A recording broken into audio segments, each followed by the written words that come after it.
Hello guys, how's it going? My name is Darren, and in today's video, I want to do a more detailed video on the roll the bones mechanic, the buff mechanic for an Outlaw Rogue for PvP. A lot of people come across Outlaw and they just disregard it as an RNG spec. There's no point in playing it. You can't really control what you're doing. But what if I told you not every single one buff was completely terrible in 7.2.5 and there was a 100% way to guarantee that you'll get 2 buffs every single roll as long as you can manage the spec in terms of cooldown reduction, common points, resource management in general. So it's really up to the player to manage these resources. So in this video I'm going to go more in detail about the buff mechanic, which buffs are good, which ones to re-roll out of, how to maintain 2 buffs, and basically what you need to get your mindset of the player if you do want to play the 2 buff mechanic playstyle.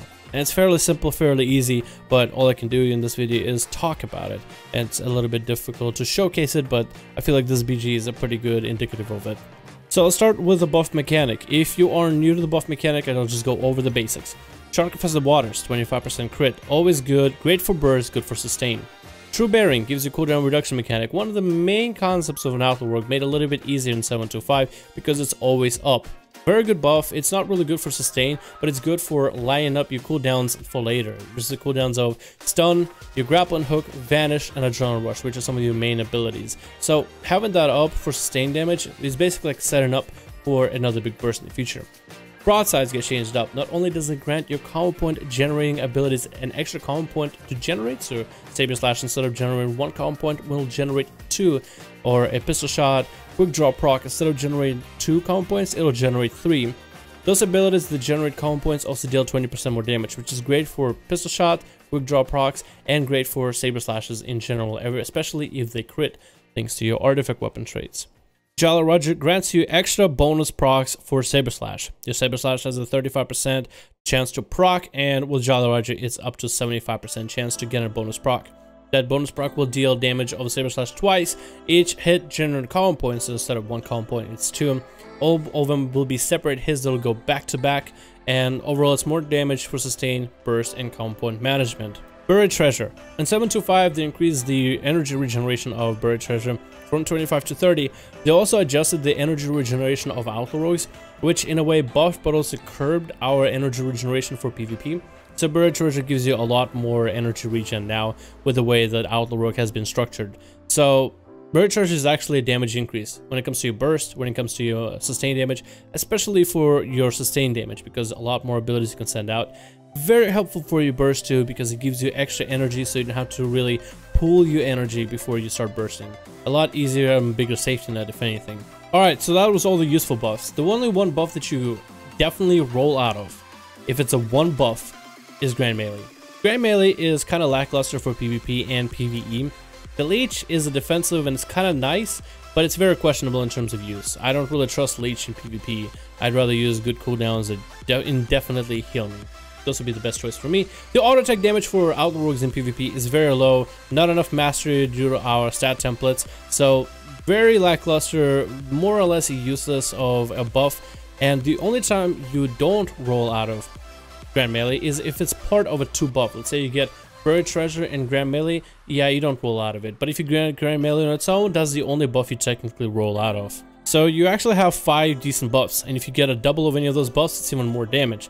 I should probably also mention that in 7.2.5 they adjusted the rates at which you get different buffs. You have now a 20% chance to get 2 or more buffs. You can either get 1 buff, 2 buff, or 5 buff.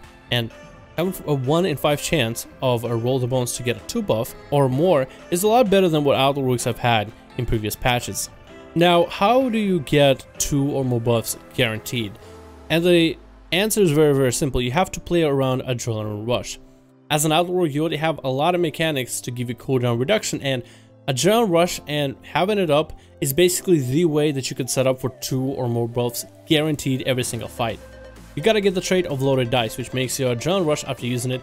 Next, Roll the Bones grants you 2 or more buffs in the next roll. So you would Adrenaline Rush build up full common points up until 6 with Deeper Stratagem, and use your roll so you'll have long-term 2 buff mechanic.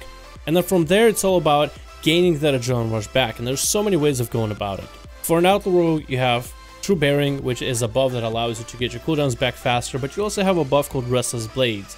True Bearing was the one and all, kind of all in or all out as an Outlaw Rogue buff. You either get True Bearing or you got Bupkas. But now with 725, Restless Blades is a smaller version, a weaker version of True Bearing that's always active, so you always have cooldown reduction. So by using finishers, which are your run-throughs between the eyes, hell, even other rerolls of Roll the Bones, it shaves off cooldowns of your major abilities like your stun, your grappling hook, vanish, and adrenaline rush. So you can basically try to get 2 buffs with adrenaline rush in the opener on the enemy, and then maintain those 2 buffs and utilize them to its full extent. Just get as many finishes into the enemy while the buffs are up, and then this way you're able to get your adrenaline rush back up faster, and you can combo that. In some cases, there has been moments where I would open up on an enemy, mark for death, roll the bones, I get 2 buffs, but I still use adrenaline rush in the opener. So then as soon as those 2 buffs are over, I can re-roll and have a guarantee of 2 or more buffs afterwards. And because I have so many buffs coming up, usually I generate a lot more combo points. That means a lot more finishers, a lot more stuns, a lot more run-throughs in the BGs and even on arenas. That means I'm getting my cooldowns faster, so I get another adrenaline rush fairly quickly. And it's almost like a situation where you're always getting an adrenaline rush that gives you 2 buffs or more back to back to back over and over and over. But it does take practice, because it's mostly about managing your cooldowns like your Mark for Death, your artifact weapon, managing the True Bearing and Restless Blades mechanic of cooldown reduction, managing your energy and combo points, so then you have the energy and combo points to get those finishes into the enemy, stabbing back to back to back and run throughs, so then you can get your adrenaline rushes. So it's kind of like a system that builds itself up, and this is available with loaded dice, but it definitely is difficult to maintain it. It definitely takes practice, but you can't have 2 or more buffs, and you can get the damage that you desire within BGs and arenas if you put effort to it. But Outlaw Rogue is not a specialization that's only you got to get the best buffs ever, or you're done. I've seen people blow a 5 buff or even a 6 buff back in the day. They would just get a 6 buff or 5 buff and use dumb abilities like something like your Killing Spree without any kind of damage benefiters or damage modifiers whatsoever, and it was just so sad to see so much potential just get wasted. Which is still, it's possible to do the same thing to mess up this badly in 725. For an Outlaw Rogue, think of a table. It has 4 legs, and Roll the Bones is just a part of one of those legs. And if you take off one of the legs, the table either will get really rickety or fall over. So you have to have all aspects of the Outlaw Rogue spec nailed down right. You have to understand the Roll the Bones mechanic in the buffs. You have to understand how to use your combo points properly. You have to understand the energy regeneration and energy management, and you have to understand how to combine different buffs and procs for damage together with your rotation in order to get the damage you're looking for. There's a lot more to Outlaw Rogues, but in this video I was able to cover the basics of Roll the Bones. So if you guys want me to cover the details of how to use your cooldowns and mini procs properly in order to line up your damage and actually deal decent damage as an Outlaw Rogue, if you want to learn how to combo point manage properly, energy manage properly, basically resource manage properly, let me know that in the comments below as well. Let me know any video you want to cover.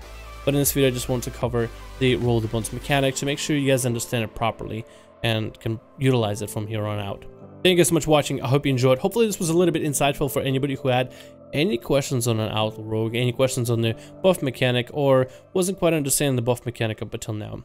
Hope you guys enjoy. Thank you guys so much for watching, and I'll see you guys in another video.